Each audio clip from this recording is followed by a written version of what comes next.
There. By the way, the recording of last week is going to be a YouTube link. I'm trying something new.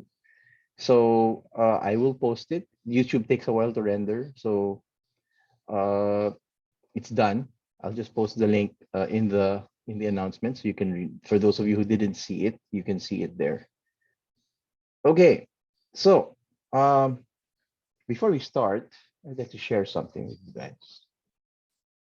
Where is that thing? Oh, wait, not this thing. The other thing. There. Okay. So this is I'm going to share with you a Mentimeter, right? And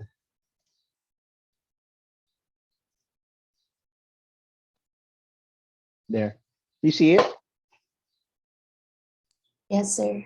Okay. Can you just give me a quick answer to what you think? You can enter up to three words, I think.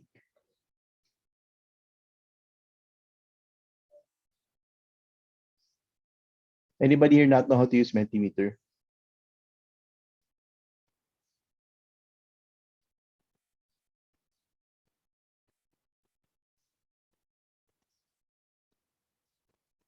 Oh, that's right. You have to open the app. I forgot about that. Right? So, yes, open the app and then enter the code. The one you see upstairs, 61528604. And you should be able to enter your thoughts. There you go. Terror, dictator. Anything else? Somebody's just coming there. Human rights violations. Scary. Yeah. Wrong. Yeah. Emergency. Death. Absolute power revolution.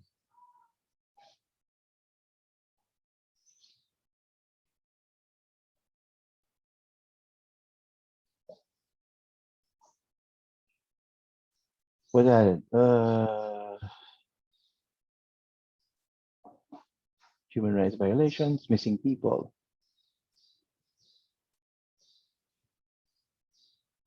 Anything else?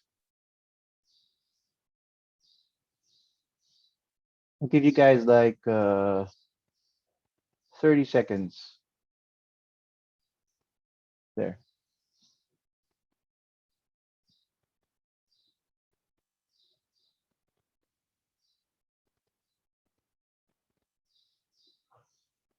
Control. Fear.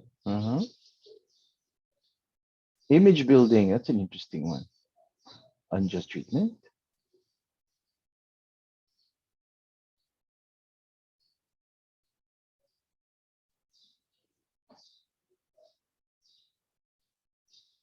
Okay, that's it. So stop. So looking at this word cloud, no, I just like to get a sense of where you guys are. Um, so for the people who said emergency, what do you mean by emergency?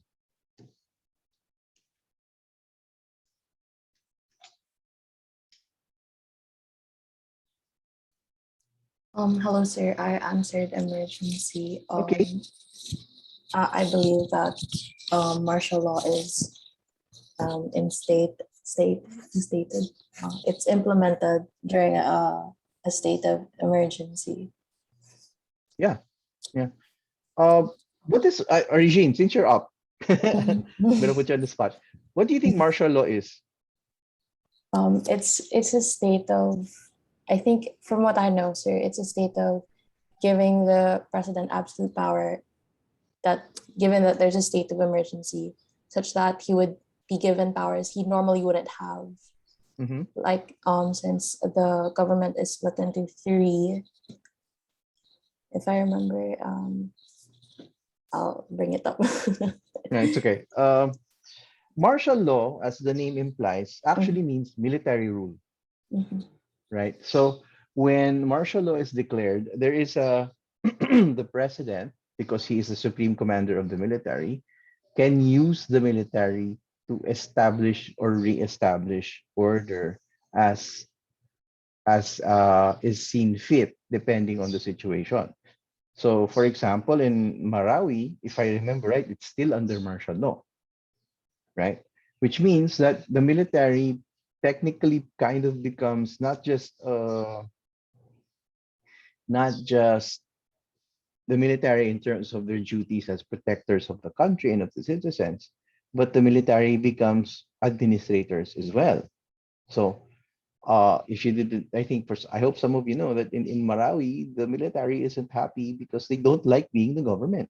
Because that's basically how they're running. They have to oversee administrative functions as well. And Marcos uses martial law or the initial declaration of martial law and uses the military to, cement his rule over everyone.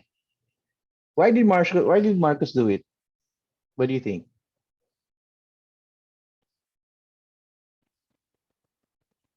Anyone? Why did Marcos declare martial law? What was his reason for it? If he was a character, what was his motivation for it?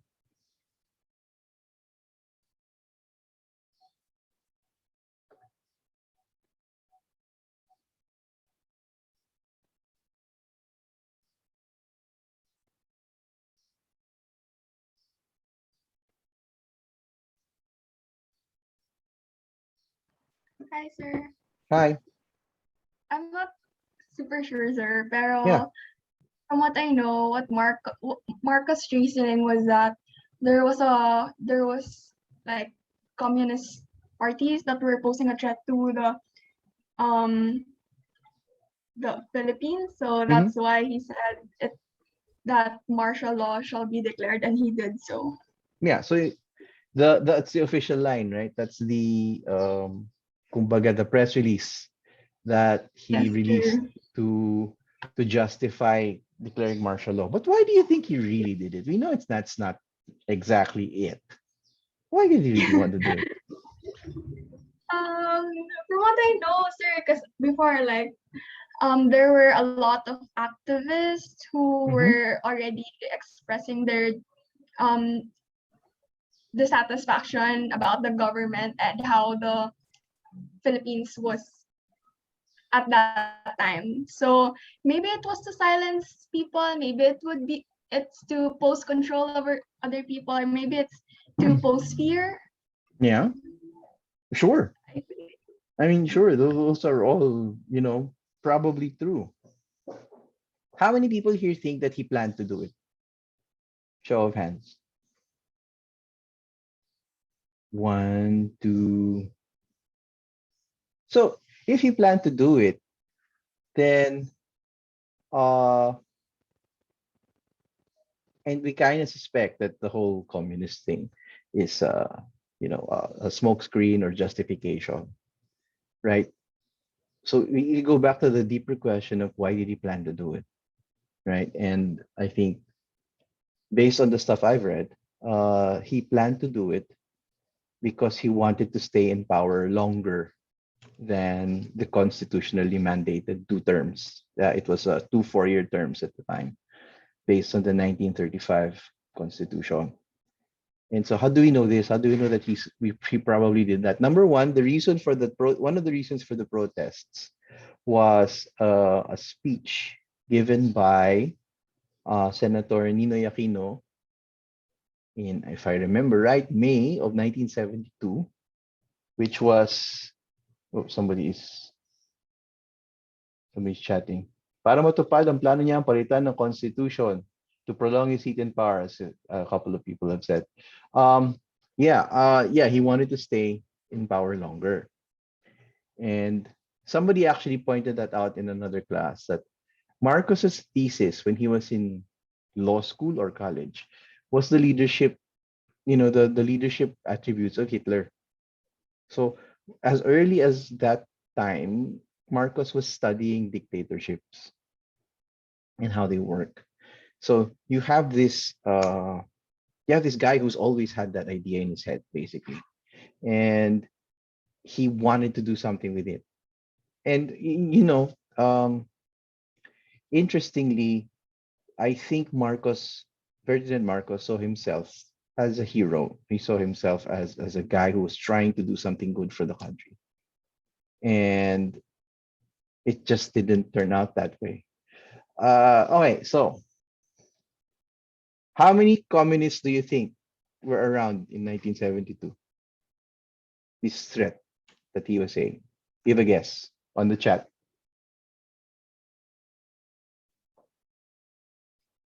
Give me a number. Less than 500. Okay. Anybody else?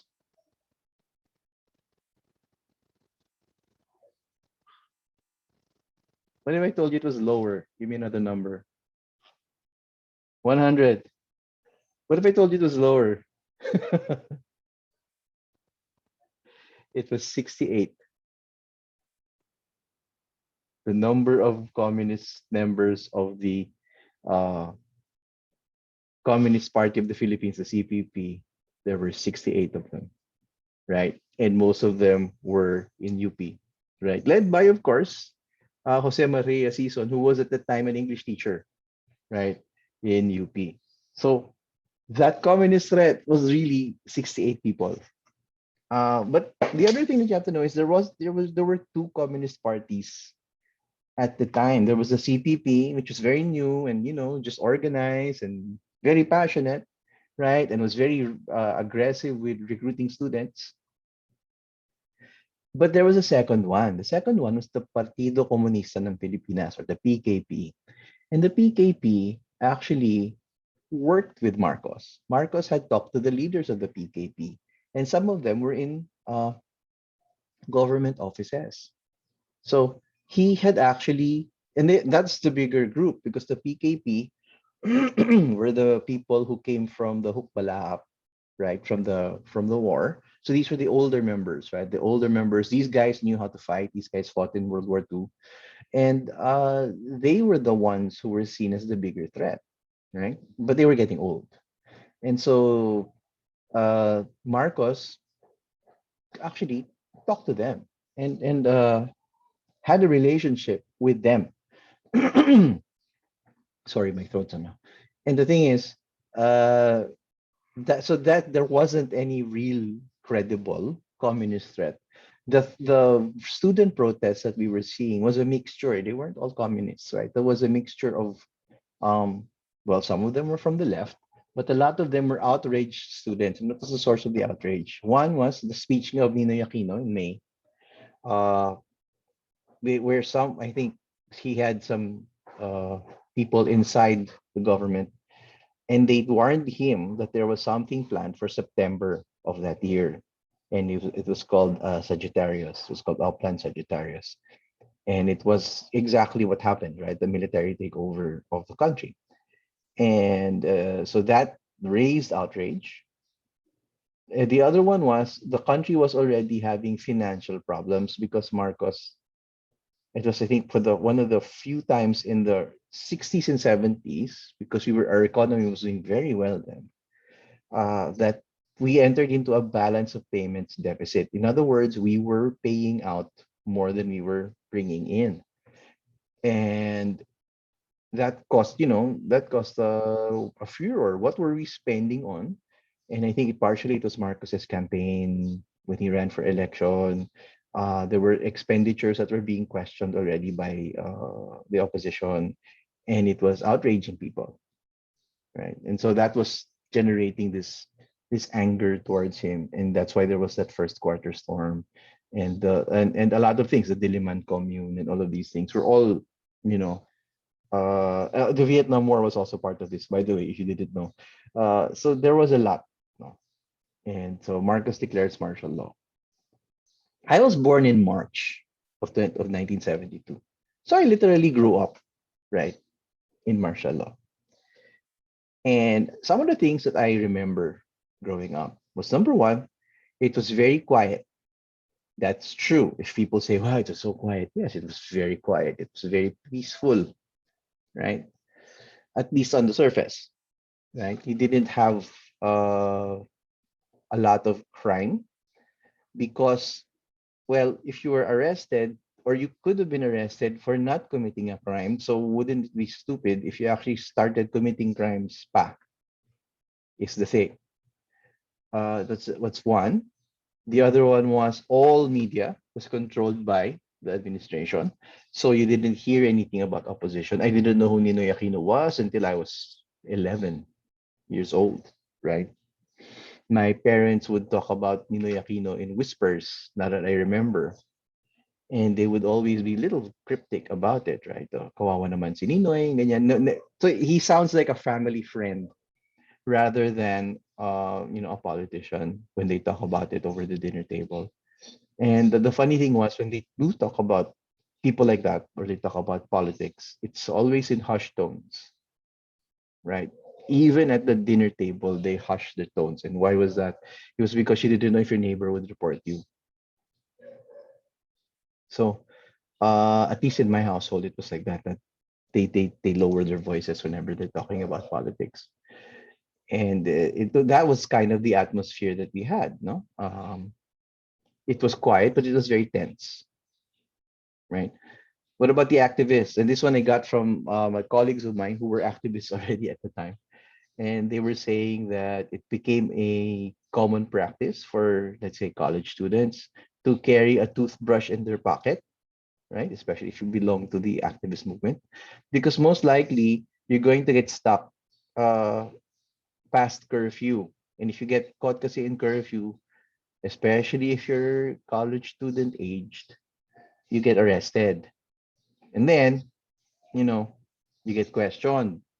And so to avoid that, they would just sleep. If you're in school and you get caught by curfew, matutulog ka na sa school. So what happens is you have a toothbrush so at least you can brush your teeth, right? That's one. The other thing is that was when the term ingat became a way of saying goodbye, right? Now we hear it all the time when you leave, like, ingat, right? And at the time, it was literal, ingat, mag-ingat ka, right? So before that, we really didn't say ingat to say goodbye. And it was martial law that kind of created that habit in Filipinos that be careful became a way of saying goodbye. Um, so what else? What else do I remember? I remember that imported chocolates didn't exist. Imported fruits didn't exist. Imported snacks didn't exist because Marcos had banned importation. So I remember checkpoints and being scared of them. Right? When you see a checkpoint, you are always terrified that they would ask you to stop and then they would inspect the car. And the thing was, because there's no criteria on arresting you, if they thought you were suspicious, they could be arrested. And walang ano yun. There's no way of knowing. And so there was always that very big fear of checkpoints. And sometimes because they knew they could arrest anyone, checkpoints were just made to make money. The checkpoint you, they inspect you, they say, oh, may suspicious, ganyan, ganyan, and tell you to pay them X amount of money. And what if you don't have? They'll arrest you, right? That coupled with the rumors, because that was how you would get news, rumors of salvagings, right? What was happening meant that we had a very strong fear of the police. And so yes, it was really quiet and very orderly, at least at the first part of martial law. After 1981, when martial law was lifted, supposedly, then you had the protest at 1983. Sorry, with the death of Ninoy Aquino, right?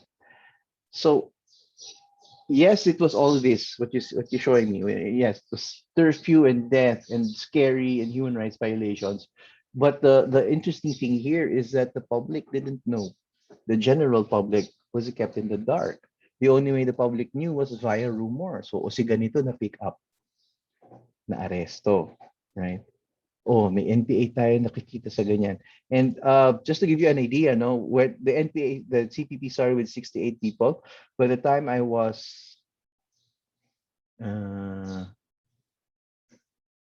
10 or 11 years old, the NPA had grown to about 25,000 people, and they were now a dangerous organization to the government. They were already. The other thing that you guys have to know is that the NPA had a very different reputation during that time. The NPA were seen as, yes, communist rebels, but they were seen as freedom fighters. And so they were not, the reaction to the NPA was not as negative as it is now, no? Why? One of the things the NPA did was if you were able to report a corrupt police officer, for example, to the NPA, they would kill that police officer and then claim that they killed that police officer because that person was corrupt. And so they were seen as as heroes in the countryside, right? They would be saviors from abuse, and that was one of the things that they had going for them. People saw them as heroic. That failed because after when they didn't join EDSA, and then they kept fighting after EDSA. Parang people said, "Oh, ba't pa kayo lumalaban?"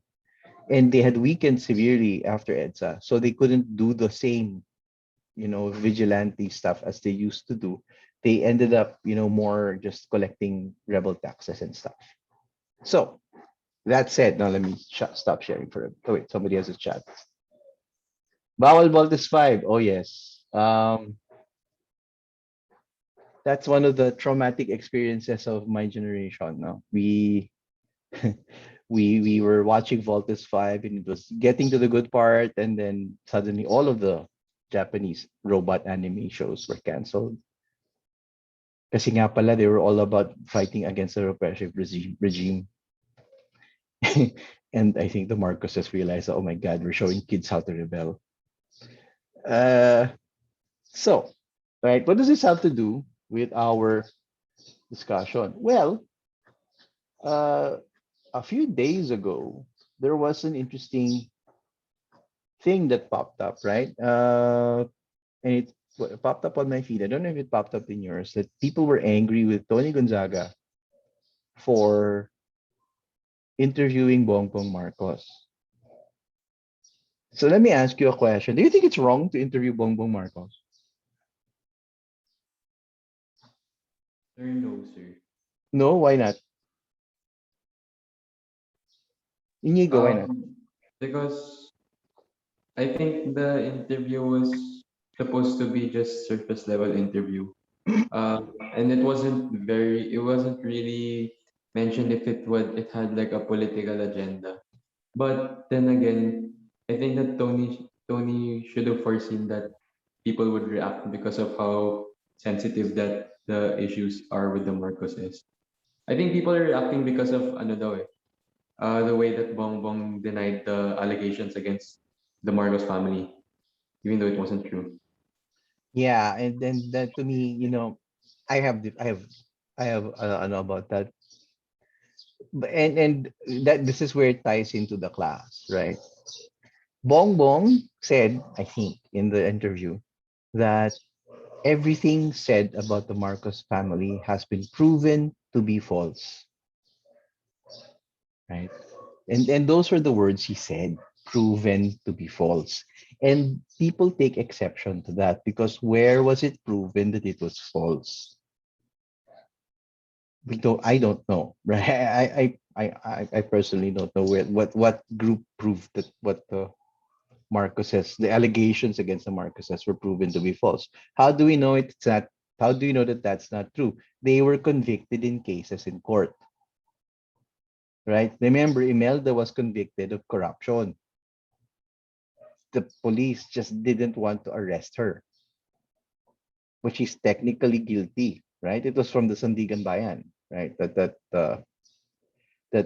gave her that verdict. That's one. The other one was they have lost court cases abroad. We have recovered hundreds of millions of pesos worth already of their wealth. It's still like that compared to what they stole, but there have been recoveries.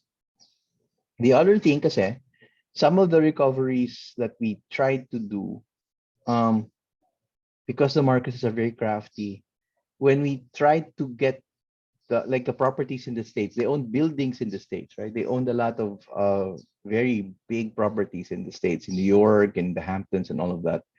Um, By the time we got to the asset, it had been foreclosed by the bank. Okay, Joaquin says, I don't think it's wrong, but it was done very likely, if that makes sense. That was my other thing, right? I mean, I think as a journalist, for example, which I don't think Tony is, but as a journalist, you have to be very clear about what your agenda is with your interviewee.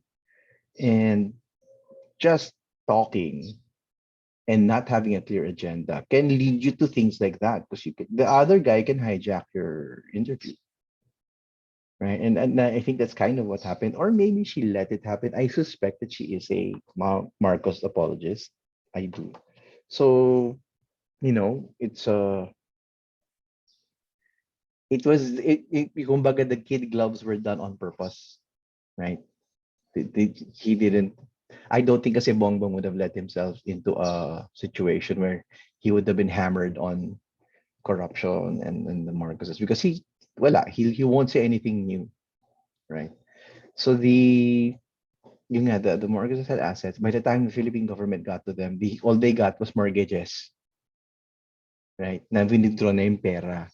And so what was it? All we got was the utang, not the asset. So minortgage nila Marcos yung mga properties. If they were with banks, and if you wanted to get the properties, you would have to had to pay the mortgage, which we didn't have the money for. So a lot of the properties just defaulted with banks, right? But otherwise, we would have had office buildings in New York. We would have had properties across the United States and in England, which were owned by the Marcoses. And so those things are real. So I don't know what proof Bongbong has that they've been proven to be false.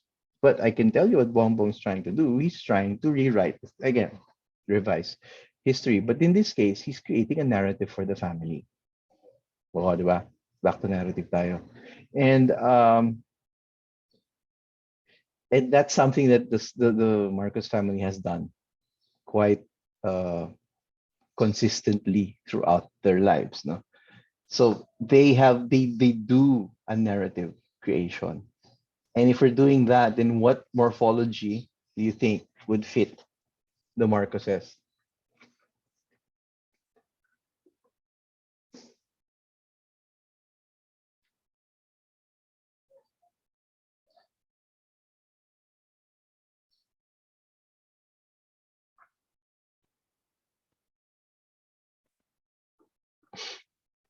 If you ask me, I'll answer na for you. If you ask me, the Marcoses do a lot of prop, except that they're the protagonists, right? If you look at the stuff that the Marcoses have put out, palaging hero si Ferdinand. And I don't know, I'm assuming that you guys do not have access or are not given the information about those rather interesting claims that are made on behalf of the Marcoses. I don't know if you know them.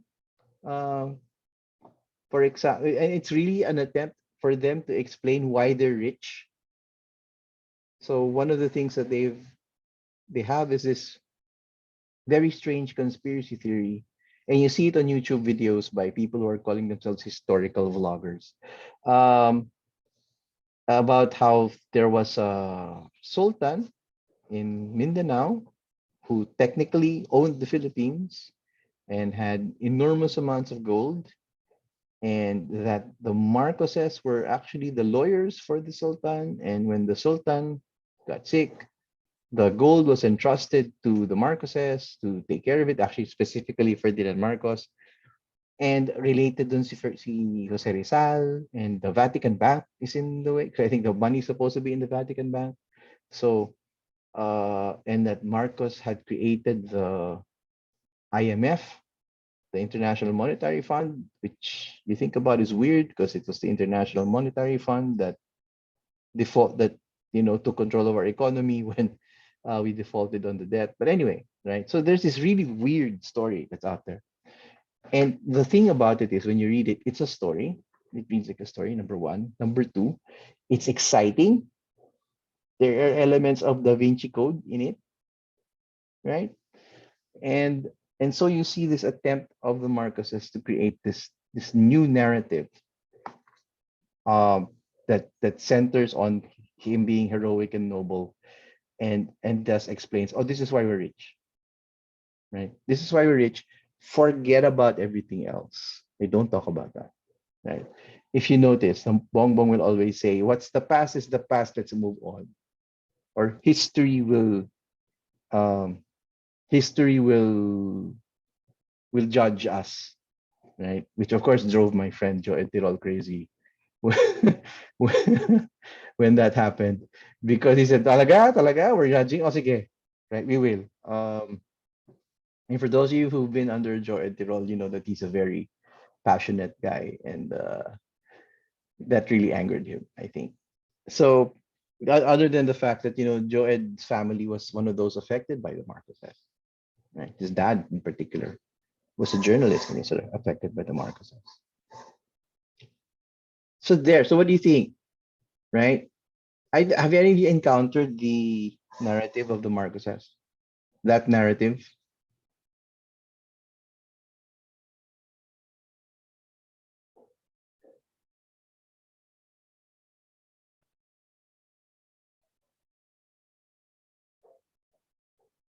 No. Oh, it's fantastic reading. I have to tell you, it's it's uh it's quite the adventure story, right? And the funny thing there nga is it's really just an attempt, and they're not doing this for the court. They're not doing this uh for any legal reasons. What are they doing this for? They're doing this for votes. They're doing this to sway the public, right? They've created a narrative to sway the public, which is why it's number one, it's exciting, and number two, it's very chismissy in uh in nature, because yeah, Filipinos are chismoso, right? We're chismoso, and so they're the story of the Marcoses is very chismissy. Oh wait, Lee has a question. Why do people support them if this is a reality? That's my point, right?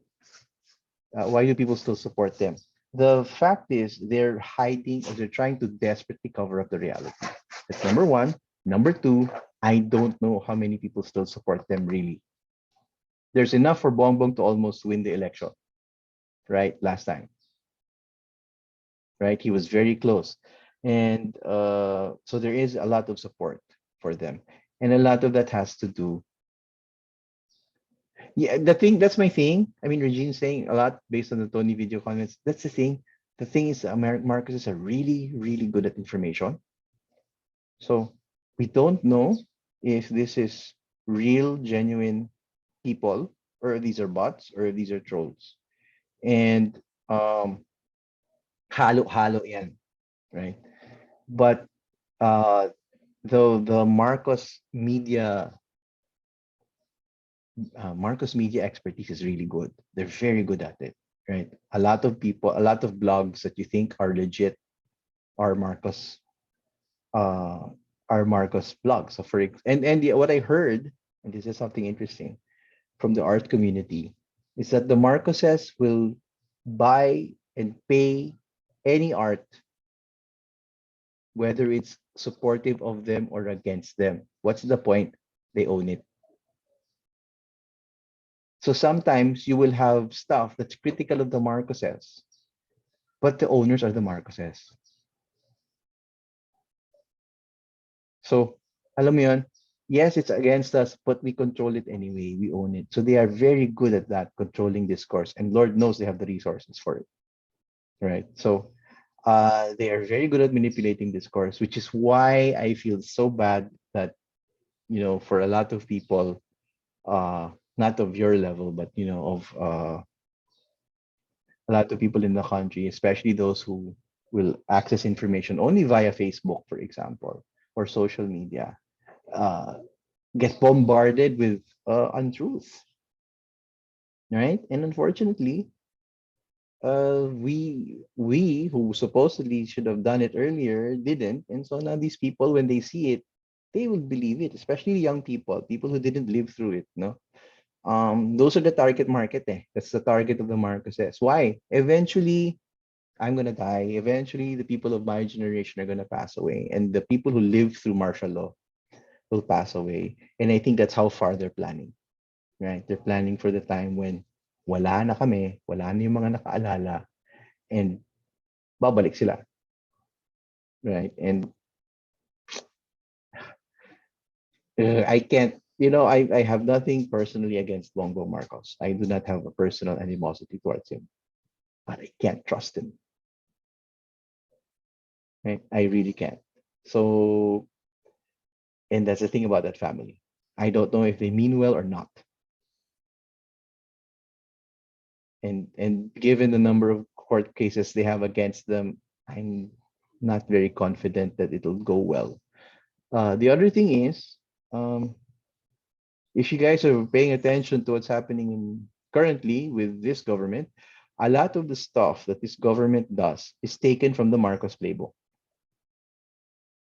The thing is, this government is so bad at it that it's very obvious. The whole run Sarah run thing, right? The whole she won't run and then she will, which was done by her dad, right? The whole persecution thing, right? Kawawa naman kami. Binivictimize niyo kami. That's part of the playbook. And it's just that I think the Duterte government is very clumsy about it. And so they can't pull it off as well. Right. The Marcos government, on the other hand, was very good at it. And the family is still very good at it. So there. You guys want to say anything? We have about 5 minutes left. You can also ask about the module if you like.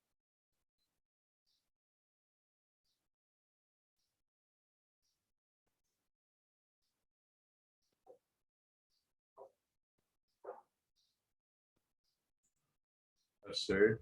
Yeah, Martin.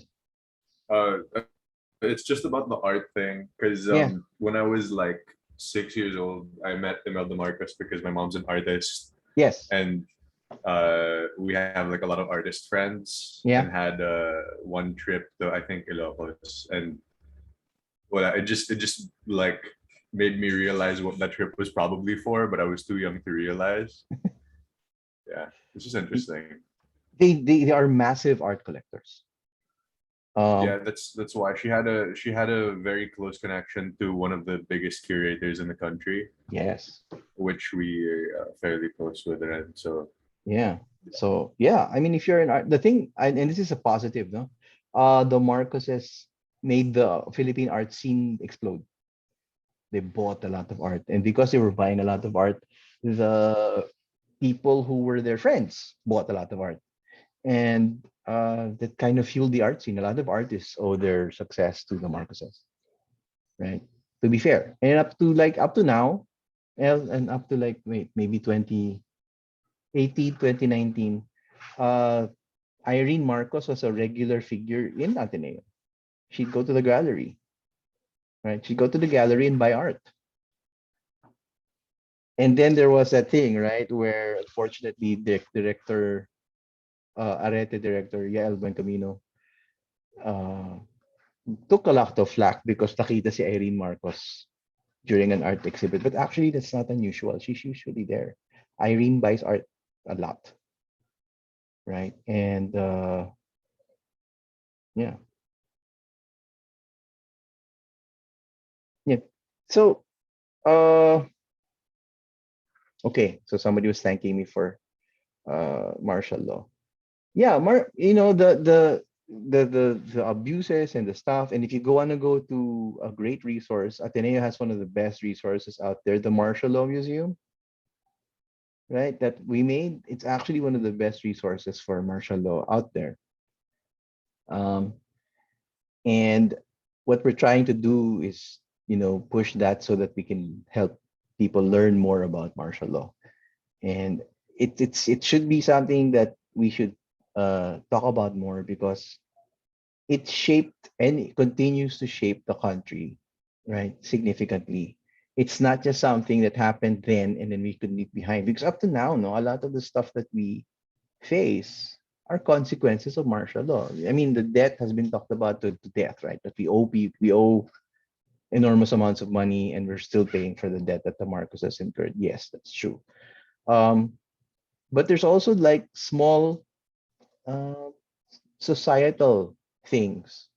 The wariness we have of the police is one. The penchant for gossip is another. Um, right? Our fear of martial law, because martial law is not necessarily a bad thing, right? But we are deathly afraid of it because we've seen how it can be abused, and our and the continuing battle we have against untruth, right? That the Marcoses are trying to do. The Marcoses will not leave. The Marcoses will stay and will continue to push this stuff for as long as they can, and then it's going to be until they get what they want, or until we show them that it's really not going to work. You can stop now, right? And that's going to be a constant thing until such time. It's not going to end, right? There, yes. Oh, I think that how SOCMED algorithms makes it so that yes, the whole echo chamber thing, right? And I get that happens to me because I click on those stuff sometimes and I get bombarded by Marco stuff. Um, just to see what's going on. And that's how I know how ridiculous it's gotten. But yeah, those algorithms which are supposed to optimize it so that so that your experience of social media is as pleasant and as close to what you want as possible, actually creates these echo chambers where you only see and hear what you already believe, and what happens there is it reinforces it and reinforces it and reinforces those beliefs. Right? And that's why you have, in the States, that's why you have anti-vaxxers. That's why you have here then, right? Why were people initially terrified of vaccines? It was because of si Acosta, right? And the stuff that she spread, right? And it created a general suspicion of vaccines. It led to a dengue. It led to a rise in dengue. It led to the return of polio. We had polio cases because people weren't getting their kids vaccinated. And that's really how, yeah, that's the danger of social media, right? And that's why you need to kind of make sure you're not just on social media. And the problem there is, the people who are always on social media. The other thing is, and I think I told this already before to my students, was 60% of Filipinos, 60 nga ba? No, more than 60% of Filipinos only use one social media app. Can you guess which one it is? Facebook. Facebook. You know why?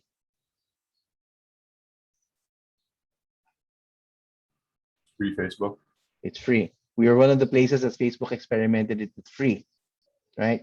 And so if you're on like cell phone, which a lot of people are, uh, it's free. So usually that's your only social media account. And because that's your only social media account, um, whatever you see here is it, right? And the problem with social media, with Facebook now, is it optimizes uh, very disturbingly. It kind of creates these echo chambers. Facebook has not done anything to change that, right? They've said that they've killed all these fake news things. Yes, but the problem is the algorithm, right?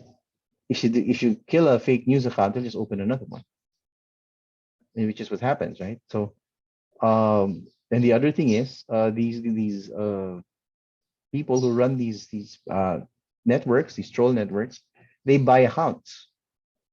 They buy accounts of legitimate people, especially kung maraming followers, and then shift it so that it becomes a troll generator. So, that's something that Facebook has not done anything about either.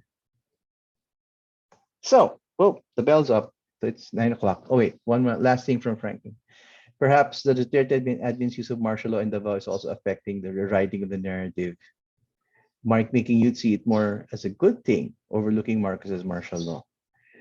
Yeah, a couple of things about that. The Duterte admin's martial law is very different, right? Because it's limited by the constitution that we're operating now. He can't do the same things that Marcos did because of the different constitution. Um, but that's one, yes. The other one is it's a very boring martial law in Davao. It's very boring. Nothing's happening. Nothing's going on because naman there's no real unrest. So life goes on and it feels very normal. The people getting affected by the martial law are the military. They're getting really annoyed because nga, this isn't their job. And that's why there's always this news about the military being unhappy with Duterte. That's partially the reason. You're making the military do things that they don't want to do and that they're not equipped to do. And so they're unhappy about that. But I think we should end it now because we only have about 7 minutes before 9 o'clock, and I know you guys have a long day ahead of you.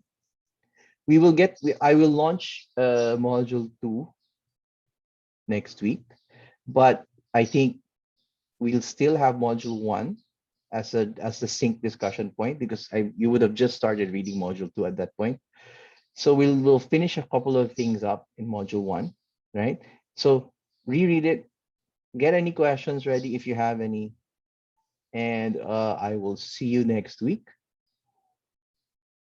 I hope this was a good session and thank you for coming.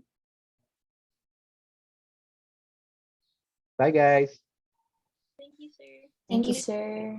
Thank you, Thanks, sir. sir. Bye, Thank you, sir. sir. Thanks. Thank you.